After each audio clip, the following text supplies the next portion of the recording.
Assalamualaikum warahmatullahi wabarakatuh. Selamat pagi teman-teman semua. Perkenalkan, saya Atika. Di sini saya akan menjelaskan tentang penilaian dan evaluasi dalam UBD dalam kemampuan menjelaskan, yaitu akurat, koheren, dibenarkan, sistematis, dan prediktif. Adapun anggota kelompok saya, yang pertama yaitu ada saya sendiri, Atika Oktariza, lalu yang kedua ada Ayu Andini, dan yang ketiga ada Deva Artamevia.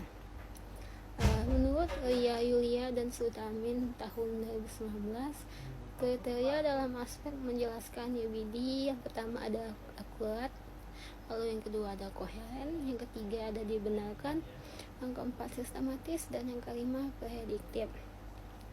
Peserta didik akan mendalami dengan memberikan contoh ataupun ilustrasi. Dikatakan telah memahami suatu materi jika dapat menjelaskan melalui generalisasi dan prinsip materi, memberikan fenomena, fakta, dan data yang dibenarkan sistematis, serta membuat koneksi. Penilaian dalam UBD menurut Saraswati tahun 2023, yang pertama ada tugas performa, yaitu berupa penilaian berbasis kinerja, kriteria, atau perangkat penilaian untuk menentukan apa yang dilihat dalam unjuk kerja siswa, dan rubrik penilaian atau panduan penilaian berbasis kriteria yang terdiri dari skala pengukuran tetap. Selanjutnya yang kedua ada bukti lainnya, yaitu berupa kuis, tes, penugasan, self assessment, dan refleksi. Baik, selanjutnya saya akan menjelaskan tentang pentingnya rubrik penilaian dari Understanding by Design. Yang pertama yaitu untuk menunjukkan 6 aspek penilaian dalam UBD, maka diperlukan rubrik penilaian. Artinya, ketika kita ingin mengetahui ketercapaian dari 6 aspek penilaian dari Understanding by Design, maka diperlukannya rubrik penilaian. Nah, rubrik penilaian merupakan panduan penilaian berbasis kriteria yang terdiri dari skala pengukuran tetap untuk menentukan apa yang dilihat dalam unjuk kerja peserta didik, atau dapat kita artikan sebagai gambaran tingkatan kualitas, kemahiran, atau pemahaman peserta didik secara bertingkat. Baik, selanjutnya untuk memahami lebih lanjut tentang rubrik penilaian UBD, terutama dalam aspek menjelaskan, kelompok kami mengambil contoh mata pelajaran IPAS atau ilmu pengetahuan alam dan sosial dengan topik tumbuhan. Jadi yang pertama kita membuat tujuan pembelajaran. Yang pertama tujuan pembelajarannya itu peserta didik diharapkan mampu menjelaskan bagian-bagian dari tumbuhan. Kemudian yang kedua, peserta didik dapat menjelaskan perbedaan antara tumbuhan dan juga makhluk hidup lainnya. Serta yang ketiga, peserta didik dapat menjelaskan cara perkembangbiakan pada tumbuhan. Nah, adapun model pembelajaran yang digunakan yaitu problem based learning dengan bentuk tugas presentasi. Jadi di sini siswa diberikan topik mengenai tumbuhan dengan capaian atau tujuan pembelajaran 3 tersebut serta bentuk tugas presentasi. Jadi masing-masing peserta didik mempresentasikan hasil temuan mereka dari 3 topik atau 3 pembahasan yang sudah disebutkan. Nah, setelah itu nantinya kita dapat mengukur ketercapaian aspek menjelaskan. Nah, jadi di aspek menjelaskan kan tadi ada 5. Yang pertama akurat. Nah, untuk akurat sendiri di sini peserta didik dapat menjelaskan sesuatu dengan sumber yang ada. Nah, kemudian peserta didik itu dapat menjelaskan secara teliti, cermat, tepat, dan benar dalam menjelaskan suatu pemahaman. Ini menurut pendapat dari Taibi 2021. Dapat kita lihat untuk rubrik penilaiannya itu dari aspek akurat mulai dari tingkat 1, 2, 3, dan 4. Nah, 1 dikatakan 1 mendapatkan poin 1 ketika peserta didik menyampaikan informasi yang kurang tepat mengenai perbedaan tumbuhan dengan makhluk hidup lain. Kemudian dikatakan dapat poin 2 ketika peserta didik bisa menjelaskan informasi yang benar tentang perbedaan tumbuhan dengan makhluk hidup lain, namun dengan adanya 2 kesalahan. Sedangkan yang ketiga, dia dapat 3 poin ketika peserta didik dapat menjelaskan informasi dengan benar tentang perbedaan tumbuhan dan makhluk hidup lain, namun dengan adanya satu kesalahan.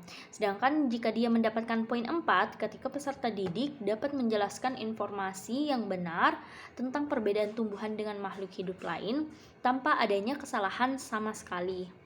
Nah, selanjutnya yaitu aspek koheren, artinya aspek yang mampu mengaitkan. Di sini siswa mampu mengaitkan. Nah, adapun penilaiannya dari 1 sampai 4 itu untuk koheren sendiri, yang pertama mereka akan dapat 1 poin ketika peserta didik tidak mampu mengaitkan bagian-bagian tumbuhan atau hanya menjelaskan bagian-bagiannya tanpa mengaitkan bagian-bagian tumbuhan tersebut. Kemudian yang kedua, peserta didik kurang mampu mengaitkan bagian-bagian tumbuhan. Nah, yang ketiga, peserta didik dapat mengaitkan dengan bagian-bagian tumbuhan namun belum secara detail. Sedangkan yang keempat, peserta didik mampu mengaitkan bagian-bagian tumbuhan secara detail. Oke, selanjutnya saya akan menjelaskan mengenai dibenarkan. Dibenarkan berasal dari pengetahuan subjektif yang artinya pengetahuan yang belum diakui kebenaran dan keabsahannya. Menurut KBBI, arti kata dibenarkan adalah termakbul, atau arti lainnya dari dibenarkan adalah berhasil, bersifat benar, dan sesuai serta dapat dipertanggungjawabkan kebenarannya. Pada rubrik dibenarkan, diharapkan peserta didik mampu membuktikan pengetahuan yang dimiliki. Pada kriteria aspek dibenarkan, untuk skor 1, peserta didik hanya mengungkapkan pengetahuan yang dimiliki yang berasal dari pendapat orang lain mengenai perbedaan tumbuhan dengan makhluk lainnya, bukan pendapatnya sendiri, serta tidak dapat membuktikan pengetahuan yang diungkapkan adalah benar. Skor 2, peserta didik mampu mengungkapkan pengetahuan yang dimiliki yang berasal dari pengetahuannya sendiri, namun kurang mampu menjabarkan secara rinci dan tidak dapat membuktikan pengetahuan yang diungkapkan adalah benar. Untuk skor 3, peserta didik mampu mengungkapkan pengetahuan yang dimiliki yang berasal dari pendapatnya sendiri, mampu menjabarkan secara rinci dan tidak dapat membuktikan pengetahuan yang diungkapkannya adalah benar. Skor 4, peserta didik mampu mengungkapkan pengetahuan yang dimiliki yang berasal dari pendapatnya sendiri mengenai perbedaan tumbuhan dengan makhluk hidup lainnya dan mampu menjabarkan secara rinci dan dapat membuktikan pengetahuan yang diungkapkannya adalah benar. Untuk sistematis, pada aspek penilaiannya, pada skor 1, peserta didik tidak dapat mampu menjelaskan proses perkembangbiakan tumbuhan secara runtut. Skor 2, peserta didik kurang mampu menjelaskan proses perkembangbiakan akan tumbuhan secara runtut. Skor yang 3, peserta didik mampu menjelaskan proses perkembangbiakan tumbuhan walaupun belum urut. Skor yang keempat, peserta didik mampu menjelaskan materi secara urut mengenai proses perkembangbiakan tumbuhan. Pada aspek prediktif, rubrik penilaian diharapkan dapat memprediksi dan mengkaitkan dengan materi sebelumnya. Pada skor 1, peserta didik tidak dapat memprediksi hasil dari proses perkembangbiakan tumbuhan.